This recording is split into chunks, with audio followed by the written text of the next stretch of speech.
Hi viewers, welcome to our channel. ప్రస్తుతం మనతో ఉన్నారు శ్రీ లలితాంబికా పీఠం వ్యవస్థాపకులు శ్రీ శివప్రసాద శ్రీ గురూజీ. నమస్తే గురూజీ. ఆశీర్వచనం నాయన. గురూజీ, జగన్మోహన్ రెడ్డి గారికి సంబంధించి చూసుకుంటే రీసెంట్గా విజయవాడలో ఆయనకి జరిగినటువంటి ఒక రాయితో తన మీద దాడి చేయడం అనేది ఒక సంఘటన చూసాము. ఆ సంఘటన తర్వాత ప్రజాదరణ మరికొంచెం పెరిగిందా, సింపతి పెరిగిందా, లేదు రేపు ఎలక్షన్స్కి ఏ విధంగా లీడ్ అవబోతుంది ఇది అంటే ఏం చెప్తారు? ఆయన జాతకం ప్రకారం కావచ్చు, ఇంకా ఆయన కూడా ఇంకా ప్రస్తుతానికి నామినేషన్ వేసి ఉండలేదు, 22వ తారీఖు ఎప్పుడో మంచి రోజు ఆ రోజు వేస్తారనేటువంటి కామెంట్స్ కూడా వస్తున్నాయి. జగన్మోహన్ రెడ్డి గారికి జరిగినటువంటి ఒక సంఘటన, దాని గురించి ఆలోచన చేస్తే సరే, ఇప్పుడు సింపతి పెరుగుతుందా ఇంకొకట అనేటువంటి విషయానికి వచ్చినప్పుడు ఏమవుతుందంటే, వ్యక్తి సీఎం అయినా కాకపోయినా ఎవరైనా ఒక ప్రజల్లో ఒక నాయకుడు అనేటువంటిది వస్తూ ఉన్నప్పుడు అలా జరగడం అనేటువంటిది అందరము ఖండించాల్సినటువంటి విషయమే.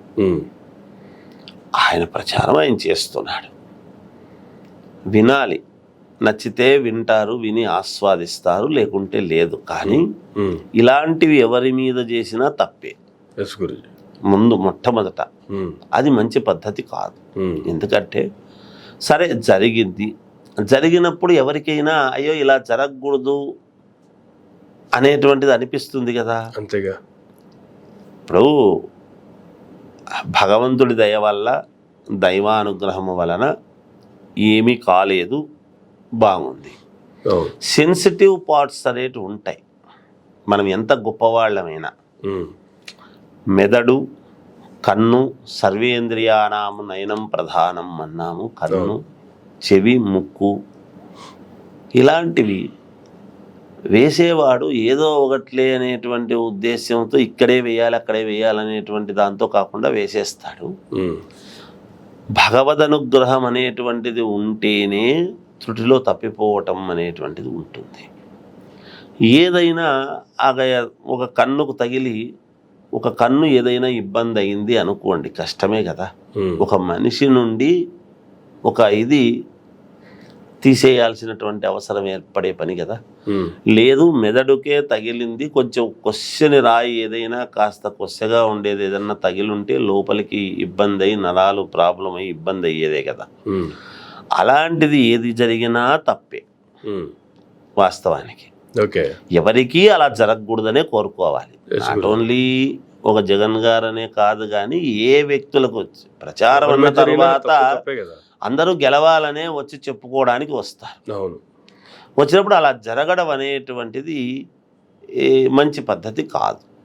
మేము ఎవరైనా అందరూ శాంతంగా ఉండాలి, అందరూ బాగుండాలి అనేటువంటి విషయంలో కోరుకునే వాళ్ళం కాబట్టి దాన్ని ఫస్ట్ ఖండించాలి. మనం ఎవరింటారు ఎవరు వినరు అని కాదు, మనం చెప్పడం మన ధర్మం అంతవరకు. అయితే ఈ సింపతి అంటే ఇప్పుడు జగన్ గారిని అభిమానించేటువంటి వ్యక్తులకు అయ్యో పాపం అనేది ఉంటుంది కదా. తటస్థ వైఖరిగా ఉండేటువంటి వాళ్ళకు కూడా అలా చేయకుండా ఉంటే బాగుంటుంది అని ఉంటుంది కదా. ఎవరి అనుకూలం కొద్దీ వాళ్ళది సింపతి. ఇక పెరిగింది పెరగలేదు ఏమిటి అనేటువంటివి ఈ విషయానికి వస్తే ఏమవుతుందంటే, ఏదో సర్వేలు అవి ఇవి చేసేటువంటి వాళ్ళకు తెలుస్తాయి. మాలాంటి వాళ్ళము మేము ఖండించగలుగుతాము, ఇది తప్పు, ఎవరి మీద జరిగినా అది తప్పే ముఖ్యంగా అనేటువంటిది. అయితే జగన్ గారికి నిరంతరము, ఒక జగన్ గారనే కాదు, రాజకీయాలలో ఉండేటువంటి రాజకీయ నాయకులకు రక్షణగా ఉండేటువంటి వాళ్ళు కొంచెం జాగ్రత్త వహించాల్సిన అవసరం ఉన్నది. వీళ్ళు మనుషులే, వాళ్ళవి ప్రాణాలే, కానీ అలా జరగకుండా కొంచెము దూరముగా జాగ్రత్తలు తీసుకుని చేయాల్సినటువంటి అవసరం ఎంతైనా ఉంది అని చెప్తాము. ఏది ఏమైనా అలా జరగటం వలన కాస్త దిష్టి పోయింది అని అనుకుంటాం ఎవరైనా, అంతకంటే ఏమంటాం దానికి. ఏదో దిష్టి ఉంటే కాస్త అది పోయిందేమో అని అనుకోవచ్చునేమో, అంతేగాని ఏముంటుంది అందులో నేను అనుకుంటున్నాను.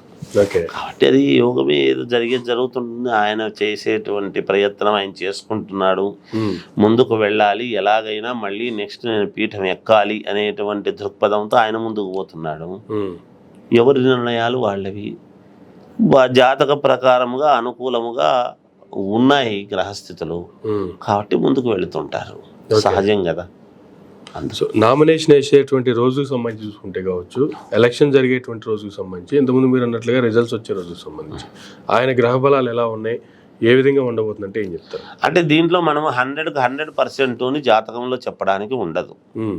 నేను ఎందుకంటే ఇప్పుడు మా పరిజ్ఞానం, మేము దాంట్లో ఎంత మాత్రం నిష్ణాతులము అనేటువంటిది కూడా ఉంటుంది కదా. అంతా మాకే తెలుసు ఓ అని మనం ఎంత చెప్పినా ఇప్పుడు మనం అట్లా చెప్పకూడదు. అంత లేదు, నేను చెప్తున్నాను ఓ చిటికలేసి ఏవేవో చేసి అవి చేసి ఇవి చేసి ఇవన్నీ చేస్తే మనం ఎక్స్ట్రాలు చేసినట్టు అవుతుంది. మనకు శాస్త్రము ఒకరి జాతక ప్రకారంగా ఏం చెప్పిందో అది చెప్పాలి.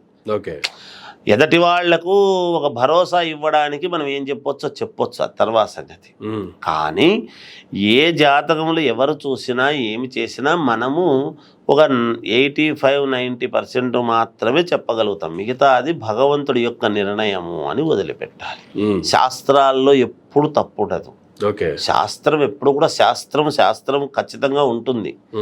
దాన్ని మనం నేర్చుకున్న వాళ్ళము ఎంత మాత్రం నేర్చుకున్నాము, మన పట్టు ఎంత, మన లోతు ఎంత అనేటువంటిది మనల్ని బట్టి ఉంటుంది, మనం నేర్చుకున్న విధానాన్ని బట్టి ఉంటుంది. అలా చూసుకున్నప్పుడు నాకు తెలిసినంత వరకు జగన్ గారిది ఒక 70% వరకు అనుకూలముగా ఉంది అనేది నేను చెప్పగలుగుతా. అయితే మిగతా సంగతులు మరి ఉన్నాయి కదా, మిగతా వాళ్ళ యొక్క ఇది కూడా ఉంది కదా, మరి అది చూసుకోవాల్సింది. 70% అయితే అనుకూలముగా ఉన్నది. మనము 90లో మిగతా 10% ఇదే. 70-80 ఏమిటి అంటే మిగతా వాళ్ళకు కూడా అటువైపు కొంత పంచాల్సి ఉంటుంది కదా. ఉంటారు కదా జనం అన్న తర్వాత అటు ఇటు అందరూ ఒక్కరినే ఊకుమ్మడిగా అనేటువంటి వాళ్ళు ఉండరు కదా. అది తాను కూడా ఈసారి నాకు తెలిసినంత వరకు బాగా కృషి చేయాల్సినటువంటి అవసరము ఉన్నది. చాలా చోట్ల జాగ్రత్తలు తీసుకోవాల్సిన అవసరము ఉన్నది జగన్ గారు కూడా. ఏదో గతంలో లాగా నేను చేస్తానులే అని అనడానికి ఉండదు. కొంచెం బాగా జాగ్రత్త వహించి బాగా 1-10 సార్లు ఆలోచన చేసుకొని ప్రతి నిర్ణయము వెనుక తీవ్రమైనటువంటి కృషి చేసి ఆలోచన చేసి ముందుకు వెళ్ళాల్సిన అవసరం ఉంటుంది. 100% దాంట్లో సందేహం లేదు. అయితే ఫ్యామిలీ నుంచి చూసుకుంటే షర్మిల గారు జగన్మోహన్ రెడ్డి గారి స్వయానా చెల్లి పక్క పార్టీలో జాయిన్ అయ్యారు. ఆ పార్టీకి రాష్ట్ర అధ్యక్షురాలిగా ఉన్నారు. కడప నుంచి ఎంపీగా పోటీ చేస్తూ ఉన్నారు. ఇప్పుడు ఈ ఫ్యామిలీలోనే మరొక వ్యక్తి అవినాష్ రెడ్డి గారు అక్కడ ఎంపీగా ఉండగా, అవినాష్ రెడ్డిని గెలిపించొద్దు, మా చిన్నాన్న చనిపోతూ చివరి కోరిక షర్మిలమ్మని ఎంపీగా చూడటం అనేటువంటిది ఆయన చివరి కోరిక అనేటువంటి సెంటిమెంట్ డైలాగులు వాడుతున్నారు. ఈ సెంటిమెంట్లు ఈ ఫ్యామిలీ మీద ఎఫెక్ట్ చూపించే అవకాశం ఉందంటారా? వీళ్ళే రకరకాల కామెంట్లు చేసుకోవటం వల్ల ఎవరికి లాభం ఎవరికి నష్టం అంటే ఏం చెప్తారు? గ్రహాల రీత్యా మాత్రమే. ఇప్పుడు ఏముంటుందంటే దీంట్లో ఇప్పుడు ఎంతో కొంత కుటుంబ ఛిద్రం అనేటువంటిది ఉంటుంది కదా. ఇప్పుడు వీళ్ళు మాట్లాడుతుండేటువంటి వాళ్ళందరూ ఎవరు? ఈనాడు సీఎంగా ఉన్న వ్యక్తి ఎవరు? షర్మిల గారు ఎవరు? సునీతం ఎవరు? అవినాష్ ఎవరు? ఇవన్నీ కూడా ఎవరి కుటుంబంలో నుంచి వచ్చారు అనేటువంటిది ఒక్కసారి ప్రజలైతే ఆలోచన చేస్తారు. మనం ఎన్ని మాట్లాడినా ఎక్కడి నుంచి వచ్చిండేది? ఒక్క రాజశేఖర రెడ్డి గారిని చూసి రాజశేఖర రెడ్డి గారి కుటుంబము అనేటువంటి విషయంలో వస్తారు. మరి అన్నిటికన్నా మెయిన్ ఏమి అంటే షర్మిల గారు విభేదించి జగన్ గారి మీద డైరెక్ట్గా చేయటం అనేటువంటిది ఒకటి. మామూలుగా ఈ సునీతమ్మన్న కొంచెం మర్మగర్భముగా అట్లాంటి వాడిని నువ్వు దగ్గర పెట్టుకున్నావు అనేటువంటి మాటలు ఏవో మాట్లాడుతున్నారు, వాళ్ళు చేస్తున్నారు. కానీ షర్మిల గారు కొంచెం డైరెక్ట్గా చేస్తూ మాట్లాడుతూ అటెస్ట్ చేస్తూ నీవే అనేటువంటి ఇది వచ్చేటప్పటికీ ప్రజలలో ఇద్దరూ రాజశేఖర రెడ్డి బిడ్డలే అయినేటప్పటికీ కొంచెం ఎంతో కొంత ప్రభావం అయితే చూపుతుంది కదా. ఇది మొదటే సర్దుకోవాల్సినటువంటి అవసరం. ఇది ఇక్కడ సీఎం గారి చెల్లెలు అని మనం మాట్లాడేదానికంటే ఒక కుటుంబం అని మాట్లాడితే బాగుంటుంది. ఎవరైనా కావచ్చు. ఒక కుటుంబంలో ఒక అన్నను చెల్లెలు విభేదిస్తుంది అన్నప్పుడు కొంచెం జాగ్రత్తలు వహించి ముందుగానే కొంచెం జాగ్రత్తలు తీసుకొని ఉంటే బాగుండునేమో అని ఒక ఆలోచన ఎవ్వరికైనా సామాన్య మానవులకు వస్తుంది. దీనికే ఒక కథ ఏం చెప్తారంటే తెలివిగా గతంలో మామూలుగా మనం అందరికీ చెప్పాల్సింది ఏమంటే, ఒక గొడ్డళ్ళు అమ్ముకునేటువంటి వాడు గొడ్డళ్ళన్నీ కూడా ఇలా భుజానికి తగిలించుకొని ఒక చెట్టు కింద ఎండాకాలం వచ్చేటప్పటికి సేద తీర్చుకుంటూ ఉన్నాడు అని అంటారు. ఈ చెట్టు యొక్క కొమ్మలు రెమ్మలు చిన్న చిన్నవన్నీ ఉంటాయి కదా, ఆ తల్లి అనేటువంటి కింద మొదలు ఉంటుంది అంతే కదా, తల్లి నుంచే కదా పిల్లలు వస్తారు. ఆ మొదలుతో అమ్మ వీడేమన్నా మనల్ని నరుకుతాడేమో అనేటువంటి భావన వ్యక్తపరుస్తాయి. వ్యక్తపరిచినప్పుడు ఆ తల్లి అనేటువంటి మొదలు ఏమంటుందంట, మనలో వాడు ఎవరు వీళ్లకు సహకరించకపోతే వాడు ఏం చేయలేమ్మా అని అన్నది. దాని అర్థం ఏమిటి అంటే, ఒక కర్ర అవసరము గొడ్డలికి. కర్ర ఆధారముతో ఎంత పెద్ద చెట్టునైనా నరకడం జరుగుతుంది. అంటే మనలో వాడు సహకరించకపోతే అనేటువంటి భావన వచ్చినప్పుడు ఇక్కడ మనం అన్వయం చేసుకోవాలి కదా. ఇలాంటివి ఉన్నప్పుడు ఈ కథతో అర్థమవుతుందని అనుకుంటా నేను. ఎందుకంటే మిగతా దీనివల్లనే ఏదో అవుతుంది, మిగతాదంతా కాదు అయిపోయింది అని అనడానికి ఉన్నా లేకపోయినా ఎవరికి వాళ్ళు దాన్ని ఆలోచన చేసుకోవాల్సిన అవసరం అయితే ఉంది కదా. ఎవరైనా జనరల్గా ఏమంటారు, ఏమయ్యా మీరు సర్దుకుంటే అయిపోయింది కదా అనేటువంటి మాట ఎవరైనా అంటారు. అది జనరల్ టాక్ కదా. సామాన్య మానవుడికి ఏం కావాలి, ఒక తల్లి పిల్లలు మీరు ఎందుకు కొట్లాడుతున్నారు, ఏమయ్యా కొట్లాడకండి. అందులో ఎవరు మామూలుగా ఎవరో ఉండి జీవితంలో గడిపే వాళ్ళు ఎవరైనా పోట్లాడితే ఇవి చెప్పరు. ఒక ఉన్నతమైనటువంటి భావాలు ఉండి మనము నలుగురికి నీతులు చెప్పగలిగినటువంటి స్థాయిలో ఉన్నవాళ్ళమై మనము చెప్పించుకునేటువంటి విధానముగా మన ప్రవర్తన ఉంది అన్నప్పుడు మనకు ఎవరైనా చెప్తారు కదా. నేను వీళ్ళనే అనటం లేదు, నేను ఒక్క జగన్ గారిని ఉద్దేశించి ఒక షర్మిల గారిని ఉద్దేశించి నేను మాట్లాడడం లేదు. ఎవరైనా సమాజంలో ఎంతోమంది ప్రముఖులు ఉన్నారు. ఆ ప్రముఖుల్లో ఎవరు మాట్లాడుతూ ఉండినా చాలా బాగా చేస్తున్నాడు అబ్బా, ఈయన నీతులు బాగా చెప్తున్నారు అబ్బా వీళ్ళు అనుకుంటాం కదా, మెచ్చుకుంటాం కదా. అట్లాంటి వాళ్ళ ఇళ్ళలో ఇట్లాంటివి జరిగినాయంటే ఎవరైనా అంటారు కదా. అది జరగకుండా చూసుకోవాల్సిన బాధ్యత ఎవరికి? మన ఇంటికి చెదలు పట్టింది అంటే చెదలు తీసేసుకోవాల్సిన బాధ్యత ఎవరిది? రోజు మన ఇంట్లో మనం ఎందుకు ఇది చేసుకుంటున్నాం, ఎందుకు ఇంటిని ప్రతిరోజు మనం అలుక్కొని శుభ్రంగా పెట్టుకుంటున్నాం, అవన్నీ కూడా ఆలోచనలు చేయాలి కదా. చేసుకోకుండా మనము అలాగే వదిలేస్తే కొన్ని ఇబ్బందులు అనేటువంటివి తప్పవు కదా.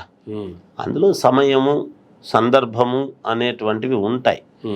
అవి కొంచెం జాగ్రత్త వహించింటే బాగుండునేమో అనిపిస్తుంది. అంతకు మించి వేరే కామెంట్ చేయడానికి దాని గురించి ఏం లేదు. ఇంకా అది సంగతి. వచ్చే నెల ఎలక్షన్స్ గ్రహాల రీత్యా ఏ విధంగా ఉండబోతున్నాయి, అసలు గ్రహాలు ఎవరికి అనుకూలించే అవకాశం ఉంది అంటే ఏం చెప్తారు గురించి? చాలా బాగుంది, మహాద్భుతముగా ఉంది. ఎందుకంటే కుజుడు రాజు అయినాడు, మంత్రి శని అయినాడు. ఎంత కష్టపడితే ఎవరైతే ఎక్కువ కష్టపడతారో, ఎవరెవరి జాతకాల్లో శని ఇప్పుడు నిజానికి స్వక్షేత్రగతుడై ఉన్నాడు, శని స్వక్షేత్రంలో ఉన్నాడు గోచార రీత్యా. ఎవరెవరి జాతకాలలో శని ఉన్నతమైనటువంటి దీంట్లో ఉన్నాడో చూసుకొని మిగతా గ్రహాలు కూడా ఎక్కడెక్కడ ఉన్నాయో చూసుకుంటే తప్పకుండా ఎవరికి వాళ్లకు తెలుస్తుంది ఏమిటి అనేది. మా వరకు మేమైతే చెప్పేది ఏమి అంటే చాలా మహాద్భుతముగా ఉండబోతున్నది, ఈసారి బాగుంటుంది. నేను ఒకటే చెప్తాను, చెప్పాల్సి వచ్చినప్పుడు ఈసారి అక్కడ ఏ ఒక్కరికి టాప్ మెజారిటీ అనేది ఉండదని నా అభిప్రాయం. అది నాకు తెలిసినటువంటి. ఎవరు గెలిచినా కాస్త అటు ఇటుగా కొంచెం అటు ఇటు గెలవాల్సిందే. చాలా బ్రహ్మాండమైన మెజారిటీ ఉంటుంది అనేది ఏమి ఉండదు. తక్కువలో కొంచెం అటు ఇటు దానిలో గెలవడమే జరుగుతుంది కాక అని అనుకుంటున్నాను. ఎలక్షన్ల పర్వం కొనసాగుతున్నటువంటి టైంలో నామినేషన్ల టైం కూడా ఆసనమైంది. ఆల్రెడీ టీడీపీకి సంబంధించి నారా లోకేష్ గారు నామినేషన్ కూడా దాఖలు చేయించున్నారు. అయితే ఆయన డైరెక్ట్గా వెళ్లకుండా వాళ్ళ కార్యకర్తలతో లీడర్లతో నామినేషన్ వేయించారు. సో ఆ నామినేషన్కి సంబంధించి ఫస్ట్ ఏం చెప్తారు, తర్వాత రేపు వెయ్యబోయేటువంటి లీడర్ల నామినేషన్ గురించి కూడా మాట్లాడుకుందాం గురించి. శ్రీ మహాగణాధిపతయే నమః.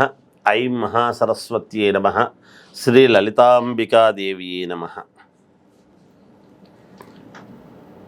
నామినేషన్లు అనేటువంటివి గురుజీ ఎవరికి వాళ్ళు వాళ్ళ జాతకం ప్రకారముగా గ్రహస్థితులు అవి అనుకూలముగా ఉండేటివి చూసుకొని అనుకూలవంతముగా ఉండేటువంటి విధానముగా ఆలోచన చేసుకొని నామినేషన్లు అనేటువంటివి వేయడం జరుగుతూ ఉన్నది. ఓకే, గ్రహస్థితులు చూస్తారు కదా, వాళ్ళకు తగిన పండితులు వాళ్ళు ఆలోచన చేయకుండా వాళ్ళను అడగకుండా ఎప్పుడేస్తే బాగుంటుంది, ఏ సమయము, ఏ ఆ ఘడియలు ఈ ఘడియలు అన్నీ కూడా చూసుకొని ఏ సందర్భంలో అక్కడ మనము వాళ్ళ చేతికి ఇస్తే బాగుంటుంది ఇవన్నీ కూడా చూస్తారు. నామినేషన్లు వేసేటప్పుడు కానీ సరే ఏదో వాళ్ళకు తగినటువంటి ఎవరికి అయితే నమ్మకం ఉండేటువంటి వాళ్ళు దైవానుగ్రహంతో నమ్మకంతోనూ, నమ్మకం లేని వాళ్లకు వాళ్ళ అనుకూలమైనటువంటి విధానంగా చేసుకుంటూ ఉంటారు. లోకేష్ గారు వేసినటువంటి నామినేషన్ పంపించిన విధానాన్ని బట్టి చూస్తే అనుకూలంగా ఆయనకు గ్రహస్థితులు ఎవరైనా మనకు అనుకూలించాలి అనేటువంటి విధానముతోనే సమయము కాలాన్ని చూసుకొని ఈ సమయంలో ఇస్తే బాగుంటుంది అనే అభిప్రాయంతో ఇవ్వటం జరుగుతుంది. ఓకే, అలాగే వేసి ఉంటారు అనేటువంటిది స్పష్టత అవుతూ ఉన్నది. ఉన్న గ్రహస్థితులను బట్టి ఆయన వేసినటువంటి విధానాన్ని బట్టి పంపించిన దాన్ని బట్టి పంపడము వచ్చేటప్పటికి ఏముంటుందంటే వాళ్ళల్లో కూడా ఎవరితో పంపితే బాగుంటుంది, ఏమిటి మిత్రత్వము చూస్తాం కదా. డైరెక్ట్ గా వెళ్ళి నామినేషన్ చేసేదానికి ఎవరితో ఏపిస్తే బాగుంటుంది అనే దానికి కూడా డిఫరెన్స్ ఉంటుందా? ఉంటాయి కదా. అంటే ఎవరు కలిసి ఇప్పుడు మనం బిజినెస్ చేయాలి అనుకున్నారనుకోండి, ఈ ఇద్దరు పార్ట్నర్స్కు గ్రహస్థితులు ఎలా ఉన్నాయి, కలుస్తుందా కలవదా ఏమిటి అనేటువంటిది ఆలోచన చేసుకునే కదా ఇద్దరు కలవండి లేకపోతే వద్దు ఇబ్బందులు వస్తాయి భవిష్యత్తులో అనేటువంటివి చెప్తాం. బట్ దట్ ఈస్ బిజినెస్ కి సంబంధించి అది బిజినెస్ పరంగా. కానీ పాలిటిక్స్ లోకి వచ్చేటప్పటికి కూడా ఎవరితో పంపితే మేలు ఏమిటి అనేది పంపించాల్సినటువంటి అవసరం వచ్చినప్పుడు తాను స్వయంగా వెళ్ళలేని ఇది ఉన్నప్పుడు పంపించాల్సి వస్తే కూడా అతని యొక్క గ్రహస్థితులు కూడా ఏమిటి ఏం సంగతి అనేటువంటిది చూసుకొని సమన్వయం అవుతుందా లేదా అనేటువంటిది ఆలోచన చేస్తారు. ఓకే, పంపించే వాళ్ళు కూడా ఏముందిలే నువ్వు అయిపో అని ఎవరో అయిపోండి అట్లా అంటే అలా కాదు కదా. అది కూడా అనుకూలమైనటువంటి వ్యక్తి. స్నేహాలు వేరు, పరిస్థితులు ఎలా ఉంటాయంటే ఎవరి చేత ఏం చేయిస్తే బాగుంటుంది, ఏ పని మనకు జరుగుతుంది అనేటువంటిది ఆలోచన చేసుకొని చేసేటువంటి విధానం అలా ఉంటాయి ఎప్పుడు కూడా. ఎందుకు ఆ మాట అంటున్నాను అంటే ఇప్పుడు చుట్టుపక్కల మనకు 100 మంది ఉంటారు మనకు కావాల్సింది, దాంట్లో అతి సన్నిహితులు ఒక 10 మంది ఉంటారు. ఏదైనా నాకు తెలియంది చేయడబ్బా అనేటువంటి వాళ్ళు దీంట్లో ఒక 3-4 ఉండవచ్చును. ఆ సందర్భంలో కూడా ఎవరితో పంపిస్తే మనకు వర్కౌట్ అవుతుంది, మేలు జరుగుతుంది అనేటువంటి ఆలోచన చేసే కదా చేస్తారు. ఓకే, అది కూడా చూసుకొనే చేసినారు అనేటువంటిది నా అభిప్రాయం. ఎందుకంటే ఆ వేసిన తీసుకుపోయినటువంటి వాళ్ళ యొక్క పేరును బట్టి ఓసారి పేరు బలము, తర్వాత జాతకం విషయము అన్ని రకాలు చూస్తాం కదా. అది చూసిన తర్వాత ఓహో పర్వాలేదు ఈయన కూడా అనుకూలంగానే ఉంది కాబట్టి పంపించారు అనేది ఉంటుంది. ఇప్పుడు మనము కొన్ని చోట్ల చూస్తుంటాం చూడండి సందర్భంలో, ఇంకా ఆయన చేసినాడు అంటే సాక్షాత్తు అతను వచ్చినట్టుగానే భావించాలి అనేంతటి ఇది ఇక్కడ ఉంటేనే జరుగుతాయి. కొంతమందికి అలా వస్తాయి, కొంతమందికి జాతక ప్రకారంగా చూసుకుని మంచిదేదో చూసి చేస్తారు. అది నేను అనుకుంటున్నా ఆ భావన. పవన్ కళ్యాణ్ గారికి సంబంధించి చూసుకుంటే ఆయన ఒక రోజు ముందుగానే అందరికీ 21 మంది ఎమ్మెల్యే క్యాండిడేట్లకి కావచ్చు, 2 ఎంపీలకి 23 మందికి ఆ రోజే బీఫామ్లు అందజేయటం కూడా జరిగింది.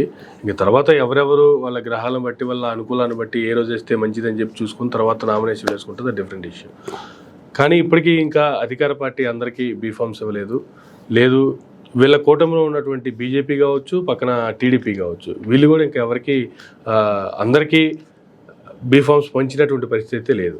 ఇప్పుడు బీఫామ్స్ ఇచ్చేటువంటి విధానంలో కూడా ఎప్పుడైనా ఏ రోజు బీఫామ్ తీసుకుంటే చేతికి మేలు, ఎప్పుడు ఇస్తే ఇతనికి మేలు జరుగుతుంది అనేటువంటివి కూడా ఈ మధ్య ప్రతిదీ ఎందుకంటున్నారంటే ప్రతి నిమిషము కూడా కాలం చాలా గొప్పది. ఎప్పుడు కూడా ఓకే, ప్రతి నిమిషము ఈరోజు ప్రతిదీ ఆలోచన చేయాల్సినటువంటి అవసరము వస్తూ ఉన్నది. ఆనాడు పూర్వము తిథులు చూసేవాళ్ళు, ఫలానా తిథి బాగుందిలే ఈ రోజు చేస్తే బాగుంటుందిలే వెళ్ళి చేసుకోండి అనేటువంటి ఇది ఉండింది. ఇప్పుడు ఏమవుతుంది అంటే నా జాతక ప్రకారంగా నేను ఎప్పుడు తీసుకుంటే బాగుంటుంది, ఈ ఉన్న రోజుల్లో ఏదో ఒక రోజు అనుకూలమైనటువంటి వాటిల్లో మంచిదేదో ఎక్కువ శాతము గ్రహస్థితులు అనుకూలవంతముగా ఉండేటువంటివి ఏవో చూసుకొని కదా తీసుకోవాలి. ఇప్పుడు వీళ్ళు ఇచ్చే బీఫామ్ కూడా బీఫామ్ ఇస్తారు, బాగానే ఉంది, ఇచ్చే వ్యక్తి గెలవాలి కదా తీసుకునే వ్యక్తి. అంతే కదా. కాబట్టి సార్ ఇట్లా బాగుంది అనుకుంటున్నాము అట్లా అంటే సరే అప్పుడే తీసుకోండి అనటమో ఇట్లా ఏవో ఉంటాయి. అందువల్లనే కొంతమందికి ఇట్లా కొంతమందికి తర్వాత అనుకూలాన్ని బట్టి ఎవరెవరికి ఎప్పుడెప్పుడు ఏమిటి, కానీ ఇన్ టైం లోపల అయితే జరగాలి. అంతే కదా. అంతేగా. అందువలన ఉన్నంతలో గ్రహస్థితులు అనుకూలవంతముగా ఏమున్నాయి, 65%, 70%, 80%, 85% ఎంత బాగున్నాయి ఏమిటి అనేటువంటిది చూసుకొని జాతక నిర్ణయాలను బట్టి వాళ్ళు సరైన సమన్వయం చేసుకొని అలా బీఫామ్స్ ఇవ్వటం కూడా జరుగుతుంది అని నేను అనుకుంటున్నా, నాకు తెలిసినంత వరకు. ఎందుకు అంటే మరి ఆలస్యం దేనికి అవుతున్నట్టు ఏవి క్యాలిక్యులేషన్స్ లేకుండా ఉండరు కదా.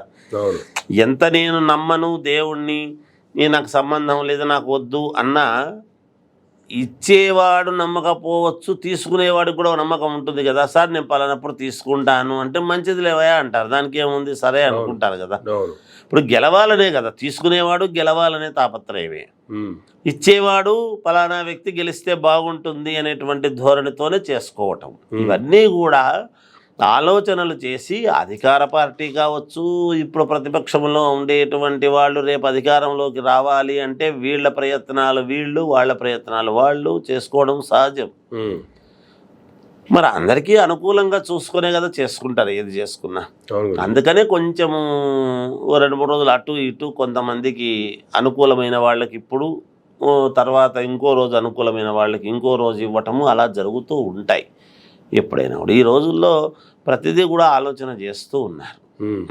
అయితే పవన్ కళ్యాణ్ గారు ఇచ్చినటువంటి 23 బీఫామ్లు 21 మంది ఎమ్మెల్యేలు కావచ్చు, 2 ఎంపీ సీట్లకు సంబంధించి కావచ్చు, ఈ 23 మందిలో ఎన్ని సీట్లు గెలుచుకోబోతున్నారు, లేదంటే 2 ఎంపీలు గెలుస్తారా, లేదా 21 మంది ఎమ్మెల్యేలు గెలుస్తారా గెలవరా, ఎంతమంది గెలుస్తారా అనేది పక్కన పెడితే పవన్ కళ్యాణ్ గారి మీద స్పెషల్ ఫోకస్ ఉంది రాష్ట్రం అంతా కూడా. పవన్ కళ్యాణ్ గారు పిఠాపురం నుంచి ఈసారి ఎట్టి పరిస్థితుల్లో గెలవాలి అనేటువంటిది ఆయన కోరిక, జనసేన నేతల కోరిక కావచ్చు, లేదా పవన్ కళ్యాణ్ గారిని అభిమానించేటువంటి అభిమానుల కోరిక కూడా కావచ్చు. కానీ పవన్ కళ్యాణ్ గారు మాత్రం అక్కడ టీడీపీ క్యాండిడేట్ వర్మ గారి చేతిలో చేయబెట్టి నా గెలుపు నీ చేతిలో పెడుతున్నా, నా గెలుపు నీ చేతిలో ఉంది అనేటువంటి కామెంట్ రీసెంట్గా ఆయన చేశారు. అంటే ఈయన స్టార్డమ్ పనిచేయట్లేదా, లేదంటే జనసేన నాయకులకి ఈయన మీద ఉన్నటువంటి కాన్ఫిడెన్స్ తగ్గిందనా, లేదు టీడీపీని వాళ్ళ క్యాండిడేట్లు కూడా వీళ్ళ వైపు మలుచుకునే ప్రయత్నంలో భాగంగా ఈ కామెంట్ చేసినట్ల. అసలు పిఠాపురంలో ఏం జరిగే అవకాశం ఉంది పవన్ కళ్యాణ్ గారి జాతక రీత్యా అంటే ఏం చెప్తారు గురించి? అంటే పవన్ కళ్యాణ్ గారి జాతకం ప్రకారముగా అయితే ఆయనది కొంచెం యోగవంతమైనటువంటి జాతకమే. ఉవ్వెత్తున లేచేటువంటి కెరటం లాగా ఒక ఇది ఉంటుంది ఒకటి. అయితే మనము మాట్లాడాల్సింది ఏమిటి అంటే మనిషికి ఆలోచన,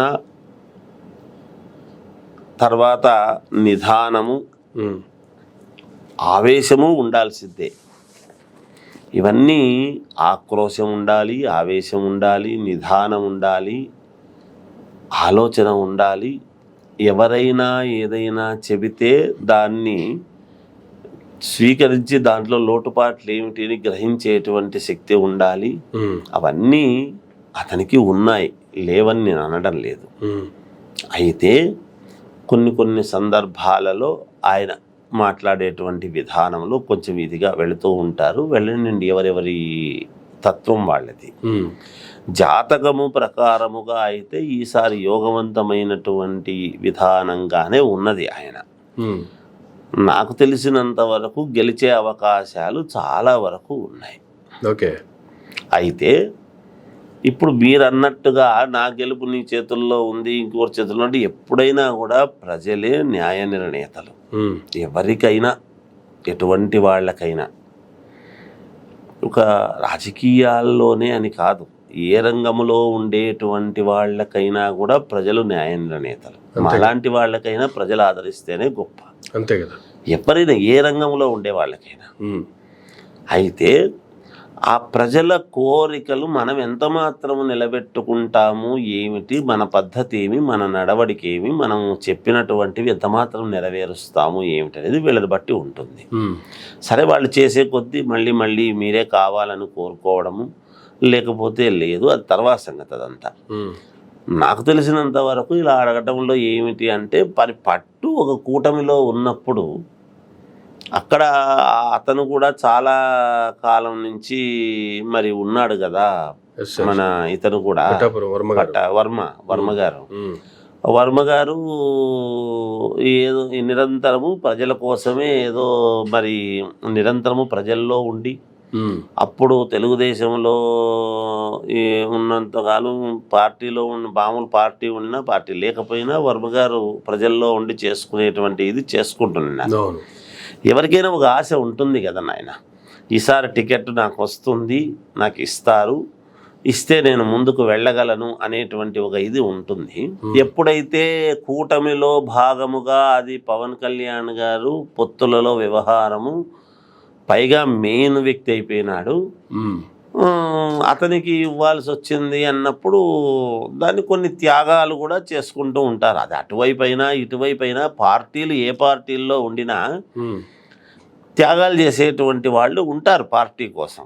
అది ఒక పార్టీ అని అనడానికి ఉండదు. నిజంగా పార్టీ మీద విశ్వాసముతో, నిబద్ధతతో, పార్టీ అధ్యక్షుడి మీద గౌరవంతో ఉండేటువంటి వ్యక్తులు ఎవరైనా కొంతమంది ఏదో దానికి త్యాగానికి కట్టుబడి చేసుకునే వాళ్ళు ఉంటారు, చేసుకుంటారు. చేసుకున్న తర్వాత అతన్ని నమ్ముకొని ఉండేటువంటి క్యాడర్ ఉంటారు కదా ఆ ఊర్లో, ఎన్ని మాట్లాడినా. మరి వాళ్ళందరూ కూడా వర్మ గారిని ఆదరించినట్టుగా పవన్ కళ్యాణ్ గారిని ఆదరించాలని రూల్ ఉండదు కదా. 100%. అది మనం ఒప్పుకోవాల్సిన విషయం. ఎవరన్నా కానీ యువతల పవన్ కళ్యాణ్ గారు ఒక్కరే అని కాదు, ఎంత మహానుభావుడైనా కావచ్చు గాక, ఒక మాట మనం అనుకుంటే. అట్లాంటి సమయములో మరి వర్మ గారు లేదు, ఈసారి ఆయనకు మనం అందరం కలిసి చెయ్యాలి అని చెప్పి చేయిస్తారా ఏమిటి, ఏమి సంగతి అనేటువంటి ఆలోచన దృక్పథంలోనే ఆయనను మీ సహకారం అవసరము అనేటువంటి భావన అడిగుండొచ్చేమో. అది మనం అనుకోవాలి. మనం విశ్లేషణ చేసుకుంటూ ఉన్నప్పుడు మరి గెలవాలి అన్నప్పుడు ఇందులో ప్రతి వాళ్ళ ఓటు అవసరం కదా, అందరూ వేస్తేనే కదా గెలుస్తారు. సరే, వ్యతిరేకించినటువంటి వాళ్ళందరూ బద్ధశత్రువులా కాదు కదా, ఒకరి మీద ఇష్టంతో వేసుంటారు, అంతేగాని మీ మీద ఇష్టం లేదా అయిష్టం అని కాదు కదా దాని అర్థం.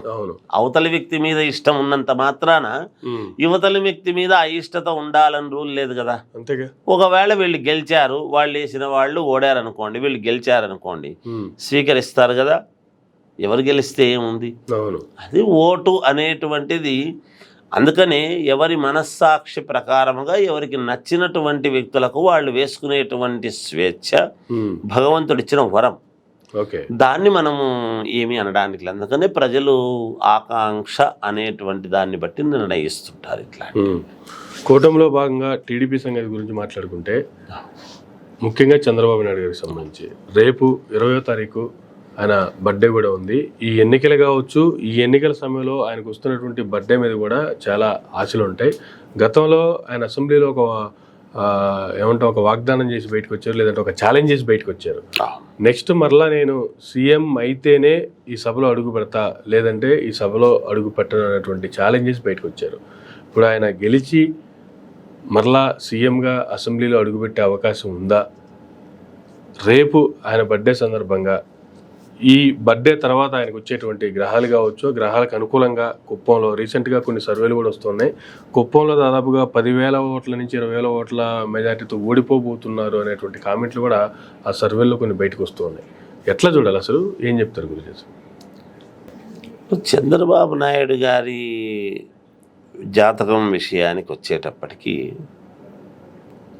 మామూలుగా ఎప్పుడూ కూడా క్రైసిస్లోనే ఏదో ఆయన మొత్తానికి ఇంతకు ఏదో అది ఇది చేసుకొని పోరాడుతూ ఉండేటువంటి ఇది ఉంటుంది ఎప్పుడూ కూడా.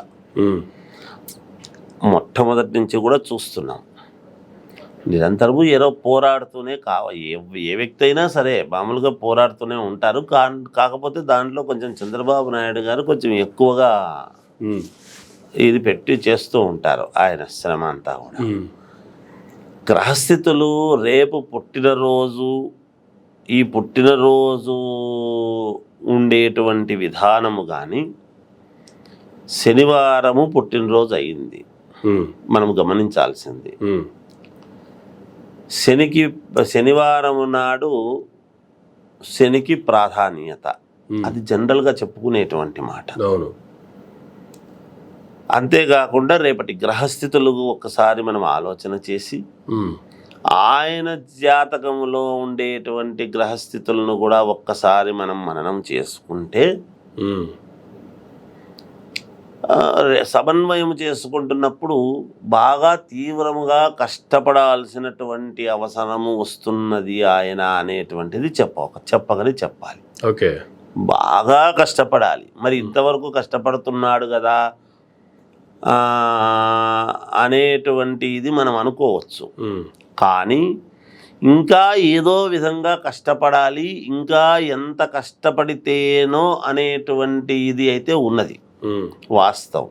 ఓకే, ఎందుకు గ్రహస్థితుల ప్రకారంగా కష్టపడుతున్నాడు కదా ఆయన.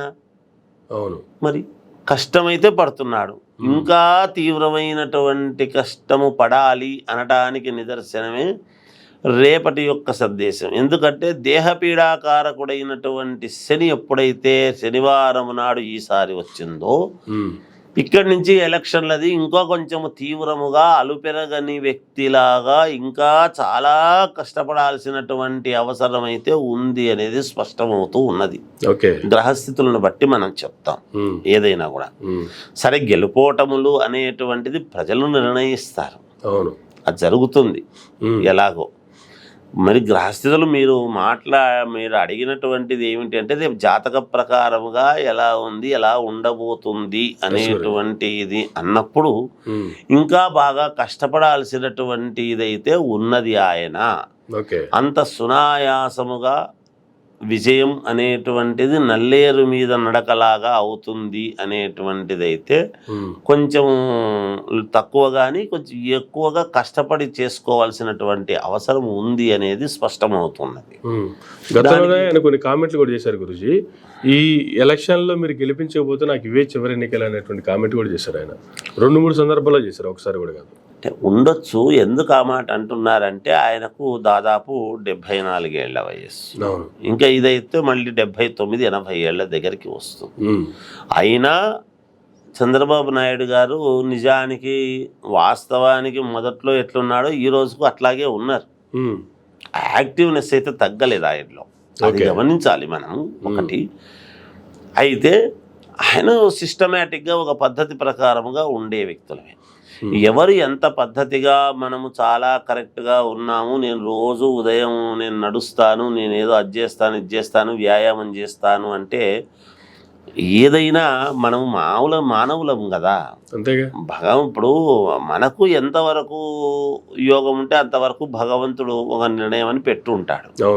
అందువలన వయస్సు పెరుగుతూ ఉంది కాబట్టి ఆయన కూడా ఆ కామెంట్ ఇంకా ఈ వయసులో ఈ ఒక్క టర్మ్ చేసి తర్వాత మిగతా వాళ్ళకి అప్పచెప్పాలి అనేటువంటి భావన ఏదో ఉంటుంది ఆయనకు మనస్సులో. అట్లా ఏదైనా ఆయన ప్రకటించిండొచ్చేమో ఆయన. కానీ ఇంకా వయసు అయ్యే కొద్దీ ఇంకా అవి ఇవి అనేటువంటివి ఏమీ ఉండవు కదా నిజానికి.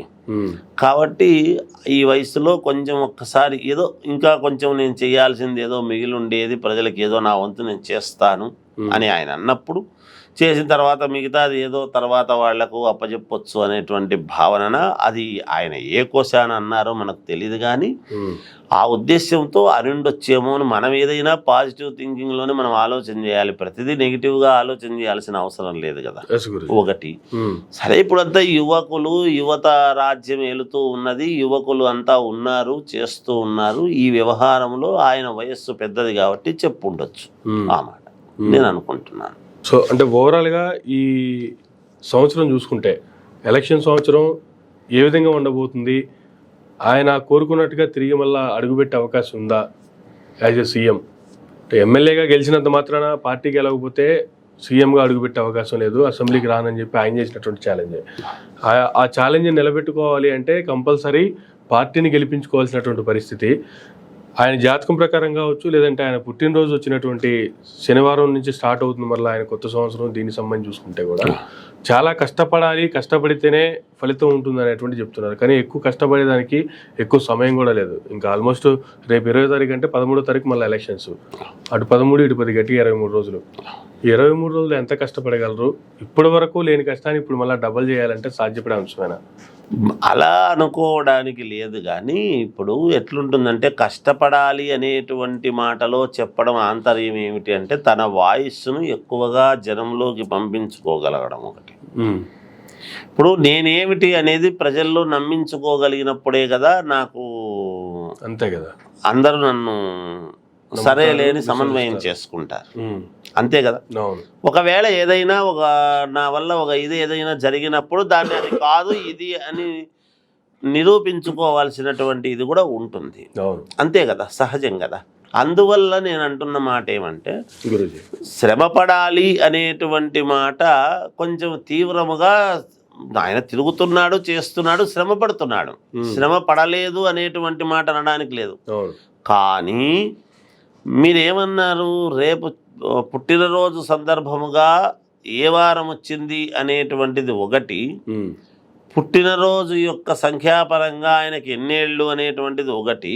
ఏ దాటి కొంచెం అటువైపుకు వెళుతూ సహజం కదా, వయసు పెరిగే కొద్దీ ఉన్న గ్రహస్థితులు ఏమిటి, నెక్స్ట్ గ్రహస్థితులు రేపు ఇప్పుడు నామినేషన్లు వేయబోయేటువంటి రోజు గ్రహస్థితులు ఏమిటి, ఎలక్షన్లు జరుగుతున్నది ఏమిటి, మనకు గ్రహస్థితి ఏమిటి, మరి అంతా అన్ని ఒక్కసారి మనం లోపల మననం చేసుకొని కదా ఒక మాట మాట్లాడుతున్నాము అన్నప్పుడు నోటికి ఏదొస్తే చెప్పడం కాదు కదా. ఇప్పుడు ఏదన్నా అడిగినారు ప్రశ్న అన్నప్పుడు మనం ఈ రోజు ఏమిటి, రేపు ఏమిటి, ఆయన పుట్టినరోజు రేపు గ్రహస్థితులు ఎలా ఉన్నాయి, పుట్టినరోజు గ్రహస్థితులు ఇట్లా ఉన్నాయి, ఎన్నో సంవత్సరం ఆయనది, ఒక్కసారి సంఖ్యాపరంగా కూడా చూసుకోవాలి. చూసుకుంటాము. చూసుకున్న తర్వాత రేపటి నుంచి ఆయన మళ్ళా నామినేషన్లు ఈయన నామినేషన్ ఎప్పుడు వేస్తున్నారు. నేను టీవీలో చూశాను, భువనేశ్వరమ్మ ద్వారా పంపుతున్నారు ఆయన అనేటువంటిది మనం విన్నాం. మంచిదే, మరి చూస్తాము. అక్కడ కూడా ఆలోచన ఏమిటి అనేది చూస్తాము ఒకటి. తర్వాత మామూలుగా ఎలక్షన్లు జరుగుతున్న సమయం ఏమిటి, అవి మనం ఫలితాలు వచ్చిన వచ్చే రోజు యొక్క గ్రహస్థితులు ఏమిటి, అన్నీ కూడా లెక్కాచారం వేసుకొని కదా మాట్లాడాలి. మనము 10 సార్లు ఇంటర్వ్యూలు పెట్టుకున్నా, 100 సార్లు పెట్టుకున్నా, ఇవన్నీ ఒకసారి సమన్వయం చేసుకొని కదా ముందుకు రావాలి. అందువలన నేను అంటున్న మాట కొంచెం ఎక్కువ శ్రమ పడాలి. ఇంతలో శ్రమ పడవచ్చు ఏమో, ఇంకా ఎక్కువ ఆయన జనాల్లోకి కాదు అని ఏం చెప్తారో, ఆయన ఎలా ఉంటుందో ఆయన నిర్ణయం చేసుకోవాలి. దైవానుగ్రహం కావాలి అని ఒక పక్కన దైవం గురించి చేసుకునేటువంటి ఉంటాయి, అవి ఉంటాయి. ఎవరెవరి అనుకూలం కొద్దీ వాళ్ళు చేసుకోవడం అనేది ప్రయత్నాలు. జనాల్లోకి వెళ్ళినప్పుడు నేనేమిటి అని చెప్పుకోవడం చేయడం సహజం. దాంట్లో కొంచెం ఎక్కువగా శ్రమించాల్సినటువంటి పని అని అంటున్నా నేను. పొత్తుల్లో భాగంగా ఎన్డీఏతో కలిసిన తర్వాత ఎన్డీఏతో కలవకపోయి ఉంటే ఇంకా వీళ్ళకి విజయావకాశాలు ఎక్కువ ఉండేవి అనేటువంటి కామెంట్లు కూడా చాలా మంది దగ్గర నుంచి వస్తున్నాయి. ఎన్డీఏలో కలిసినంత మాత్రాన లేదు, కలవనంత మాత్రాన డిఫరెన్స్ ఉంటుందంటారా? ఇప్పుడు కలిసి పొత్తుల్లో భాగంగా ముందుకెళ్ళేటప్పుడు ఎటువంటి పరిస్థితులు ఉండబోతున్నాయంట? అంటే మేము అనలిస్ట్ మాదిరిగా కలిస్తే ఏమి, కలుసుకోకుంటే ఏమిటి అనేటువంటిది నేను అట్లా చెప్పను. కానీ కలిసిన దాని వల్ల గ్రహస్థితులు ఏమిటి, కలవకుండా ఉంటే గ్రహస్థితులు ఏమిటి అనేటువంటివి మనం చెప్పచ్చు. ఇప్పుడు గ్రహస్థితుల ప్రకారముగా 3 పార్టీలు కలిసిన దాని వలన ఎంతో కొంత ఉపయోగం అయితే ఉంది. ఓకే. ఒకటి నేను చెప్పేది. అయితే ఇక్కడ ఎక్కువ లాభం పొందుతుండేది ఏమిటి కలిసినప్పుడు? ఇప్పుడు మనము ఒక పంచామృతం అని తయారు చేస్తాం. పాలు, పెరుగు, తేనె, నెయ్యి, చక్కెర అనేటువంటివి చేస్తాం. చేసినప్పుడు ఎన్ని మాట్లాడినా మిగతాటివన్నీ మామూలుగా ఇక్కడ పెరుగో, తేనె, నెయ్యి చాలా విలువైంది, కాస్ట్లీ. ఈ పాలు, పెరుగు, తేనె, నెయ్యి అన్నిటికంటే కూడా నెయ్యి విలువైండేది. అయితే ఎంత నెయ్యి నేను 2 స్పూన్లే వేసినా విలువైండేది అని అనుకున్నా కూడా పాలది లేకపోతే పంచామృతం అని అనలేము. ఓకే. పాలు ప్రధానం అవుతున్నాయి అక్కడ. అంతేగా.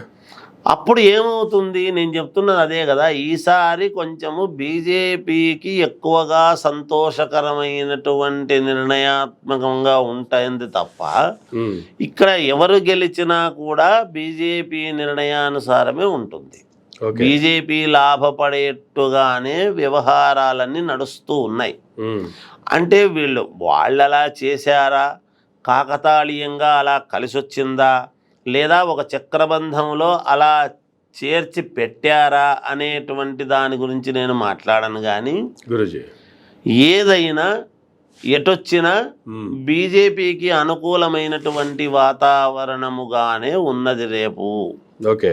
ఏపీలో చూడండి, మీకే తెలుస్తుంది భవిష్యత్తులో. అటొచ్చి లాస్ట్కు బీజేపీ ప్రాధాన్యత కలిగింది కదా, నిజమే కదా అని అనుకుంటారు. మీకు తెలుస్తుంది కూడా. అది నేను చెప్పబోయే మాట. థ్యాంక్ యూ గురూజీ. Thank you very much. జయోస్తు. ఇదండి గురుగారు ఇచ్చినటువంటి వివరణ ఈనాటి ఇంటర్వ్యూలో. ఇది ఈనాటి ఇంటర్వ్యూ. మరొక ఇంటర్వ్యూలో మళ్ళీ కలుద్దాం. చూస్తూనే ఉండండి మెరా మీడియా.